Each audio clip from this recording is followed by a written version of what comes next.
ሰላም ሰላም እንዴት ናችሁ? ፋርማሲስት ተመስገን ነኝ። ዛሬ ደግሞ ለአይን ህመሞች የምንጠቀማቸው የተለያዩ የአይን ጠብታ ነው የምነግራችሁ ማለት ነው።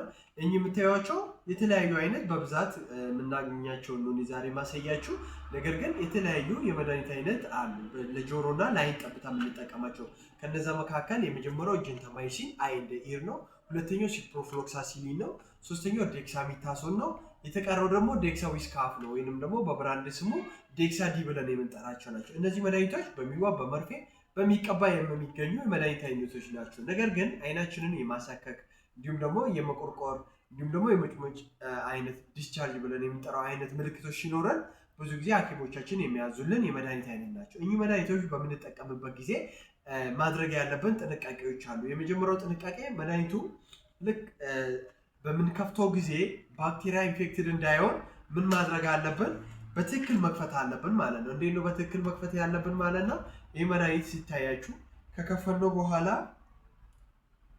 ብዙ ጊዜ እንደዚህ እንከፍተዋለን አይደል? መልሰን አንዘጋው። በዚህ ጊዜ ባክቴሪያ ኢዚሊ ይራባል። በዛ ጊዜ ለምሳሌ አይናችን የሞጮ ባክቴሪያ ኬዝ ሊሆን ይችላል። ያ በባክቴሪያ ኬዝ በሚሆንበት ጊዜ ህመሙ ቶሎ አይሻለንም ማለት ነው። እንዲሁም ደግሞ በተመሳሳይ በተለይ ህፃናት ጆሮአቸው መምገል እንዲሁም ማሳከክ እንደ አለርጂክ አይነት ነገር ኖሯቸው እንደ አለርጂክ አይነት ነገርም ተጨማሪ ኖሯቸው ሲታዘዝላቸው እኚህ መድኃኒቶች ስንጠቀም ብዙ ጊዜ አንከድነውም ክዳኑ። በዚህ ጊዜ ባክቴሪያ ኢዚሊ ምን ሊል ይችላል? እዚህ ጋር ማይክሮ ፓቶጂን አለ። ፓቶጂኖቹ ኢዚሊ ሊራቡ ይችላሉ ማለት ነው። እነዚህ መድኃኒቶች ደግሞ ኢፌክቲቭነሳቸው በዛው ልክ ይቀንሳል ማለት ነው። ስለዚህ መድኃኒቶች በምንጠቀምበት ጊዜ ማድረግ ያለብን ጥንቃቄ እሱ። ሁለተኛው ነገር ደግሞ አፕላይ ከማድረጋችን በፊት ወይንም ደግሞ ዳይሬክት አይናችን ላይ ከመጠቀማችን በፊት ወይንም ጆሮአችን ላይ ከመጠቀማችን በፊት ምን ማድረግ መቻል አለበት? ያ ቦታው ኤሪያው ክሊን መሆን መቻል አለበት፣ መጽዳት መቻል አለበት።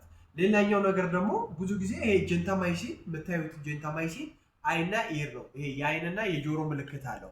ብዙ ጊዜ ግን የዚህ መድኃኒት ሳይድ ኢፌክት ኦቶቶክሲሲቲ እና ኔፍሮቶክሲሲቲ አለ። ለምሳሌ ይህ መድኃኒት በብዛት በመርፌ ይገኛል፣ እንዲሁም ደግሞ በጠብታ ነው የምናገኘው ማርኬት ላይ። እኚህ መድኃኒቶች በባህሪያቸው እንደ ሳይድ ኢፌክት ወይንም ደግሞ እንደ ሳይድ ኢፌክት ብለን የምንቆጥራቸው ምንድነው ኔፍሮቶክሲሲቲ እና ኦቶቶክሲሲቲ ያላቸው። ያ ማለት ይህ መድኃኒት ብዙ ጊዜ ለጆሮ ህመም ለጆሮም ለአይንም ነው የሚለን። ግን ለጆሮ በምንጠቀምበት ጊዜ ጆሮአችንን ኦቶቶክሲሲቲ ወይንም ደግሞ እንደ ሲንኮኒዝም ብለን የምንጠራው የመጨው ብዙ ጊዜ ታካሚዎቻችን ምን ይላሉ? የሲንኮኒዝም ወይንም ደግሞ ይግላል፣ ይጮዋል ጆሮ ብለው ይጠራሉ። እና እንደዚህ አይነት ነገር ብዙ ጊዜ አፕል ያደርጋል። እኚህ ለምንድን ነው?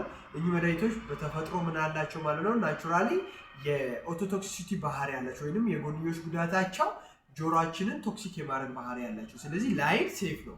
ነገር ግን ለጆሮ ሲሆን እነ ሲፕሮ እነ ክሎራምፌኒኮል እንዲሁም ደግሞ እነ ቴትራሳይክሊን እጅግ ተመራጭ መድኃኒቶች ናቸው። ሌላ ደግሞ ምንድነው የምነግራችሁ የተለያየ የሚቀቡ መድኃኒቶች እንዴት መጠቀም እንዳለብን በቀጣይ እመጣለሁ። ኮፒ ሊንክ፣ ሼር፣ ፌቨራይት አድርጉልኝ። ቴንክ ዩ